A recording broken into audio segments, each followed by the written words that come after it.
Hi, so my name is Olivia Carlisle, and I chose to talk about Egypt, and this is for my Communications 1050 class.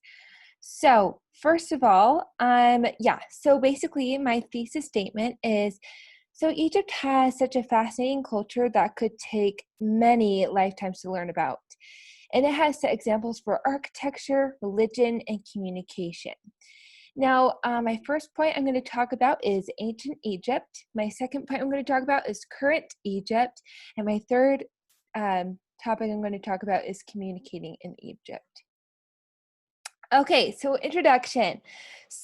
Before Egypt became an empire, around 3000 BC, it contained many cities that went along the Nile River. Now, you can see down below I have a picture, so just look at that while I'm telling you this. And the city-states were split into two regions, Upper Egypt and Lower Egypt. And a cool fact, the city-states were named according to the flow of the Nile. And so you can see it kind of flows, it actually flows towards the ocean.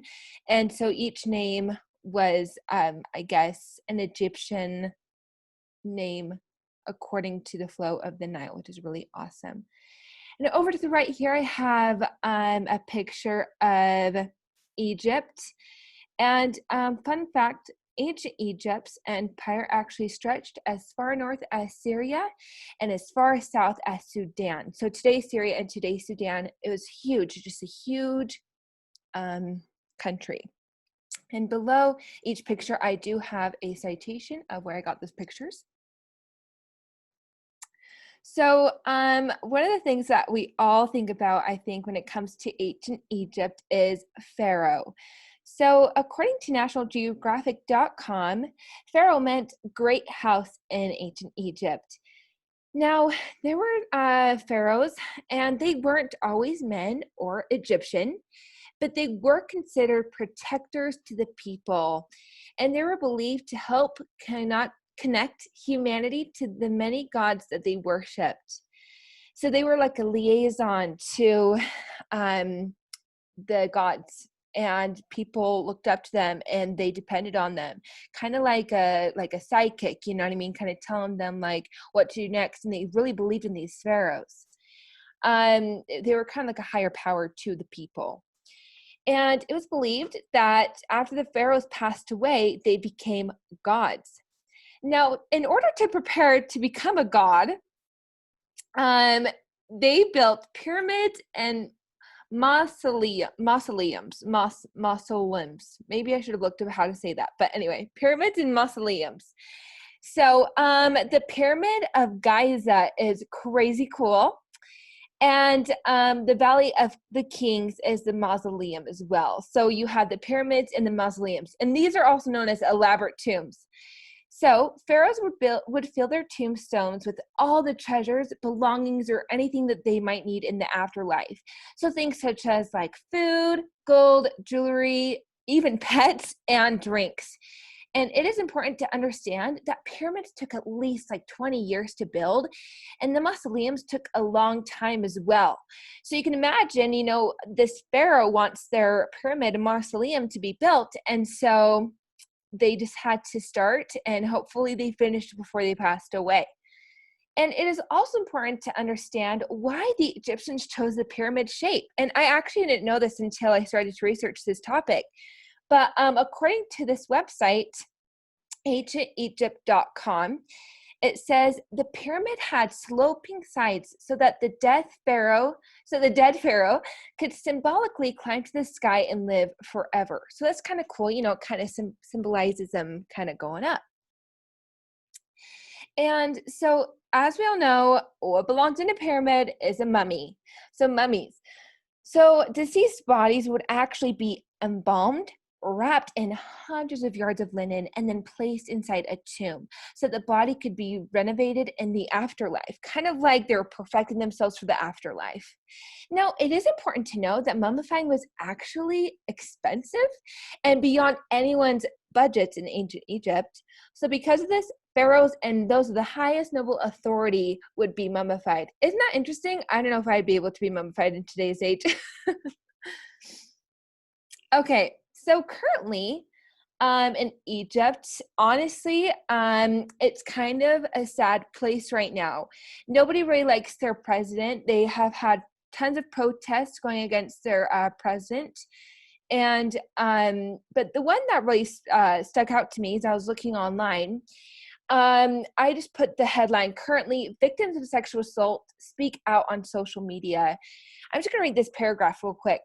And I found this on independent.co.uk. And it was just like this, like New York Times type website where it had current events that were happening in Egypt.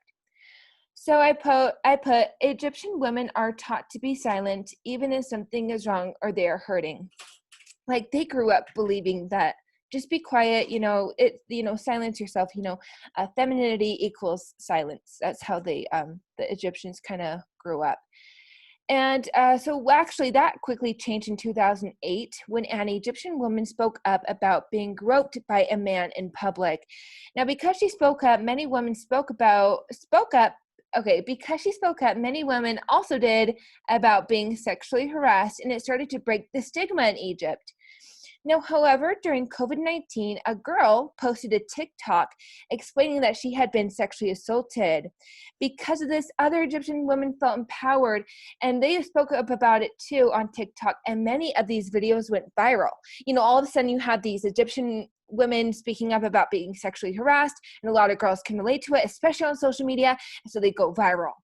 So right as they were all feeling good and about speaking up, they were all prosecuted, convicted, and sentenced to 2 years in jail, all because those videos violated the Egyptian family values, which doesn't exist in the manual.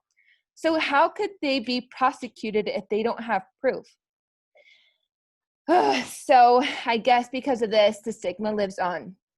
Now, I don't think that we heard about this simply because we aren't a part of that country. We do hear things about, when President Trump is involved with them, but we have made peace with them. So I really don't think that we have hear about, their day-to-day things, just like they don't hear about our day-to-day things. Okay, now communication tactics that we can learn for people in Egypt. So while Egyptians speak to each other, they actually stand pretty close to each other. I found that kind of interesting. Now, they sort of don't have a personal space boundary, and people from overseas actually could feel uncomfortable, like personal boundaries, but they actually do like to maintain a strong eye contact, and they want to feel close to you no matter how long they've known you. And I just been kind of thinking about that, like, oh, they actually don't care. They want to know you. They maintain eye contact. And I think that there's a lot of trust in that. I think that you can tell if somebody's lying or doing something wrong if they kind of look away. But with strong eye contact, you can really trust someone. And so I think that we can learn from this by being more trusting of one another. I believe that social media just really puts a barrier between us all. And I think if we let people in and weren't so concerned about our personal bubbles, I think we could all become closer as a nation. And I think that sounds really cheesy, but I think that's really true. I mean, honestly, I think that if you are more trusting of someone, and if social media didn't exist, we would honestly all depend on each other more on a conversation, and we wouldn't depend on scrolling through Instagram or Facebook or Twitter and having a fake relationship with people. I think that it would make things more tangible and real. Now, in conclusion, didn't I prove that Egypt is such a fascinating culture that could take many lifetimes to learn about? Hasn't it set examples for architecture, religion, and communication? I hope so. So Egypt is super interesting to learn about, and I think we should all take time to realize how important they are to our history and to our world. They are currently struggling right now, and the best way we can help them is by being informed ourselves and knowing what's going on over there. What you don't know, and what you do know. So thank you for listening. I hope you have a wonderful day or night. Let's see here. I don't know how to stop this. Stop share. It's not what I do. Okay. Bye.